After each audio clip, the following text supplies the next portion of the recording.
What's up? Lauren Golden here, Free Mama TV. If you are brand new, welcome to my channel. This is a little bit different of a video than I normally make. This is going to be a little bit more of a reflection and unedited and unscripted. And if you have been on Free Mama TV for a while, welcome back, and I hope that you enjoy this style.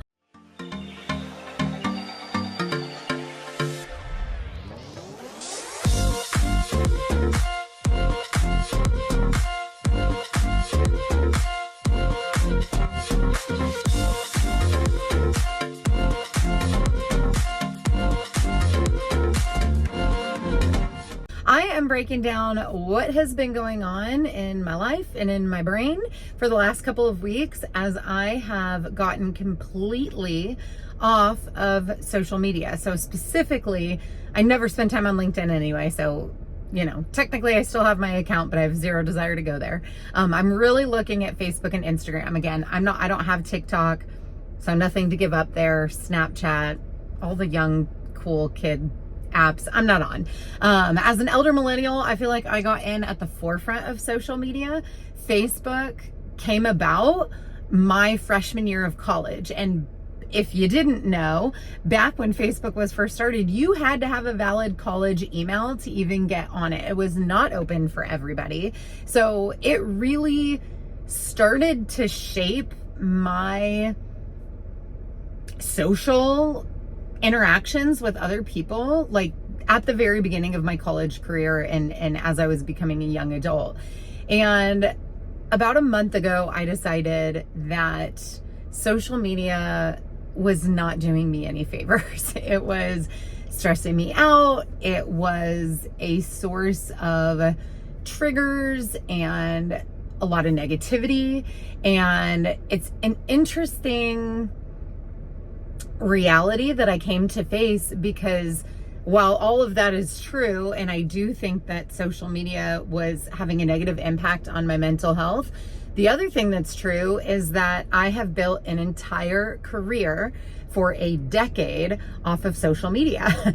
In 2014, I started a side hustle with the intention of being able to quit my job. I had two kids. I had a newborn baby and I had a toddler, 2-year-old, and I felt like I was missing everything. I felt like I didn't have any flexibility. I didn't have any freedom in my life. And so I started freelancing as a social media manager. That was something I had learned to do at my first two big kid jobs, which is the word I use for jobs that I had not as a teenager, but as an adult, as a college graduate, that gave me like insurance and things like that. And I was totally self-taught. And I will say that social media was a completely different beast in 2014 than it is now.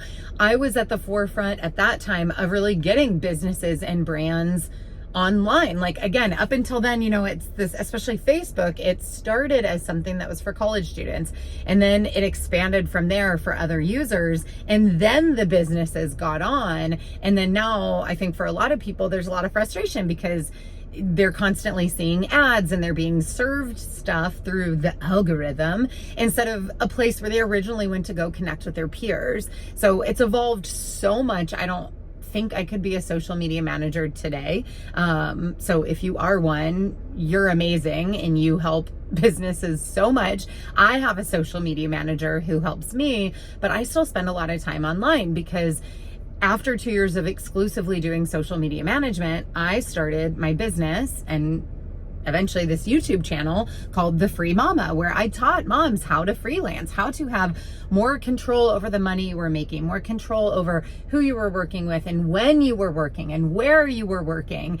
And it was not only life-changing for me to get into this industry, to use the power of the internet and mobility. You know, right now I'm using an Apple phone to record this. I have my iMac in the back, or not my iMac, my whatever, Apple laptop, MacBook Air, whatever it's called, in the back. I can go anywhere. I'm sitting in a Target parking lot in between dropping off 2 of my kids from camp and picking up the 3rd. Like, this is powerful, and I know this, and I was able to teach a lot of other people how to find clients, how to run your business, how to find out about all of these different services that we're able to provide to anyone in the world completely digitally.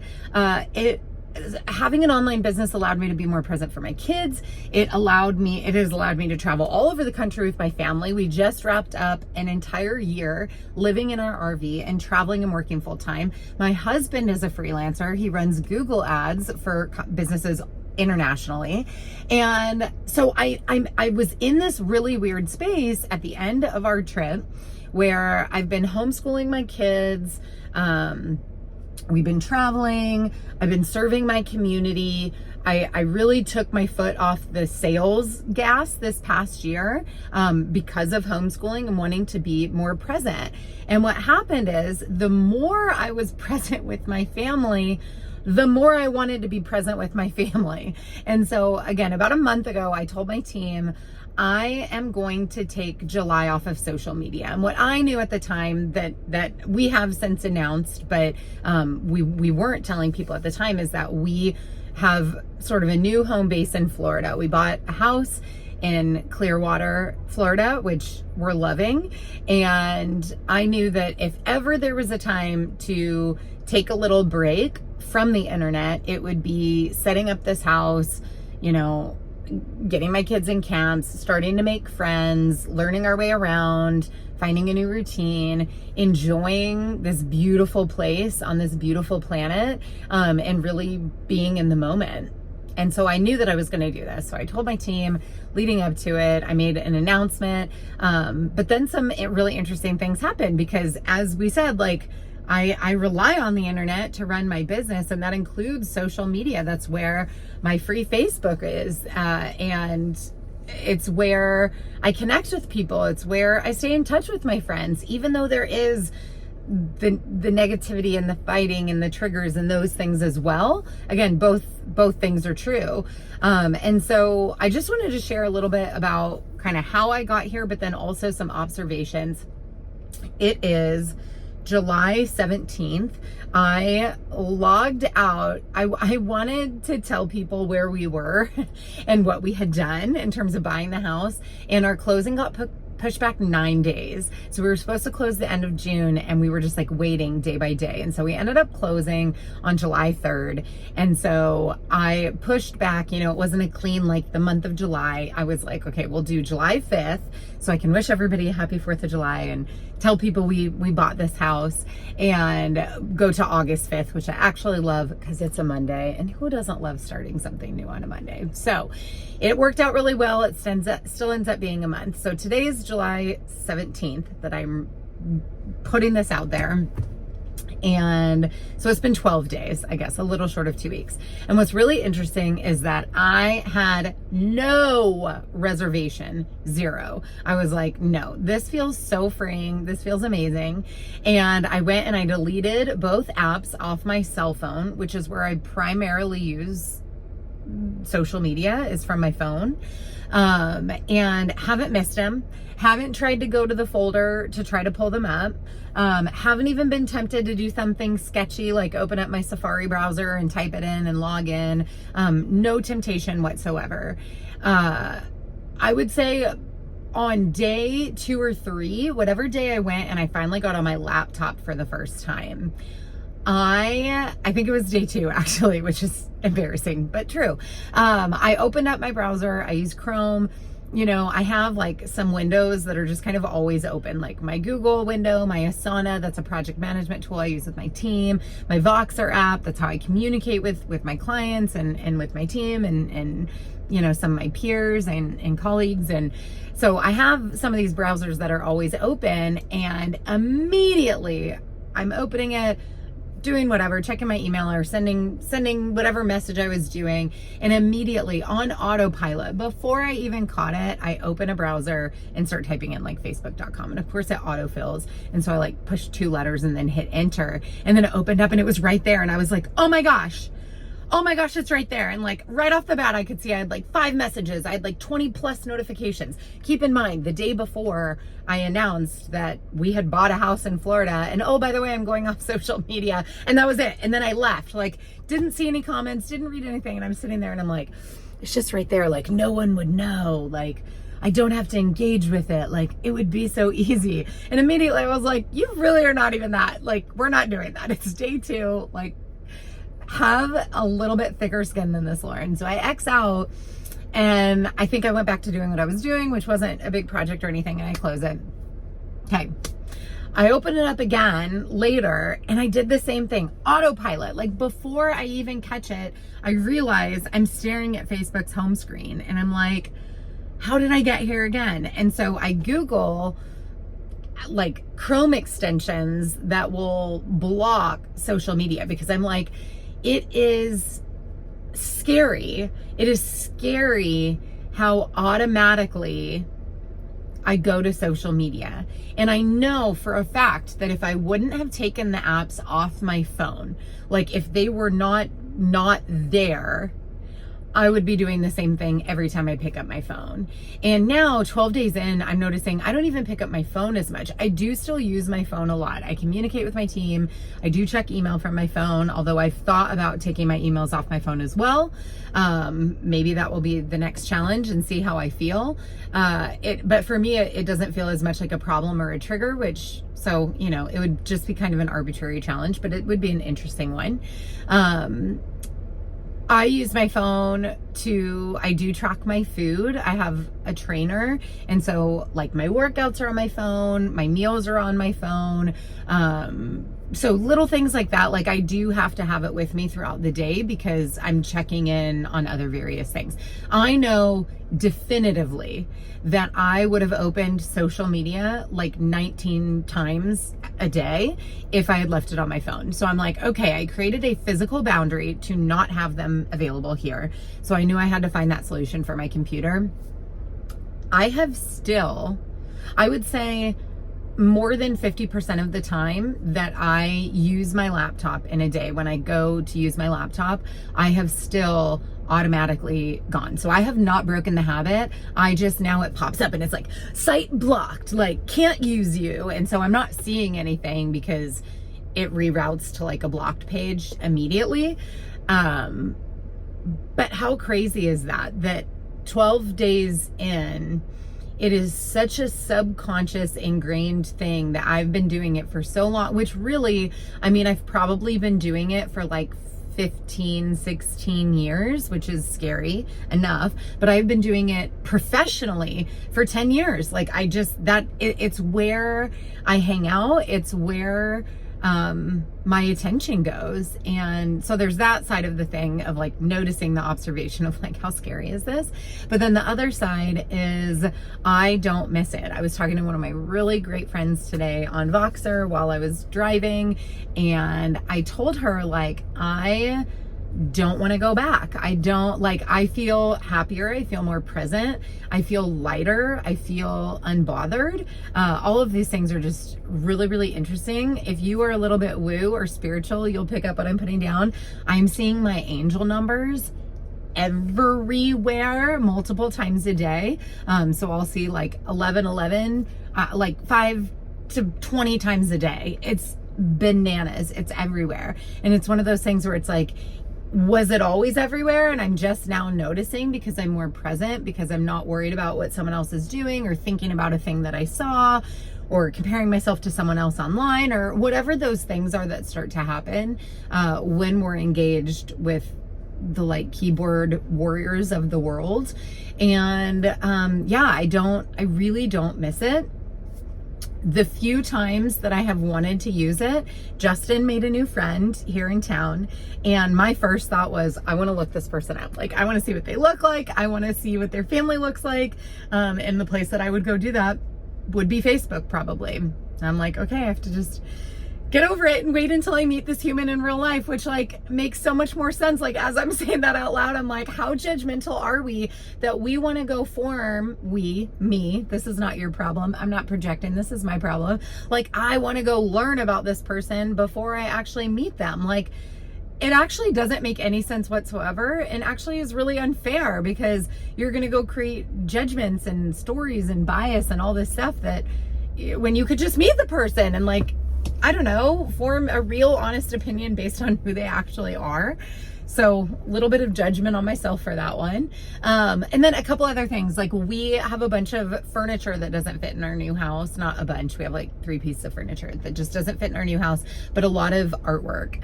And that is something I would crowdsource. I had a question of like, can you take hangers to Goodwill? And I totally ended up Googling it, which is fine. But I was thinking, like, where can you take hangers? Like, maybe there are nonprofits that I don't know about where they would like put them to use immediately instead of selling them. So there's been like a couple of things that have come up in our move that made me realize how much I crowdsource questions that I have, and not like the lazy way. Like, of course I Googled, does Goodwill accept hangers? And I wouldn't have posted it like that on social media.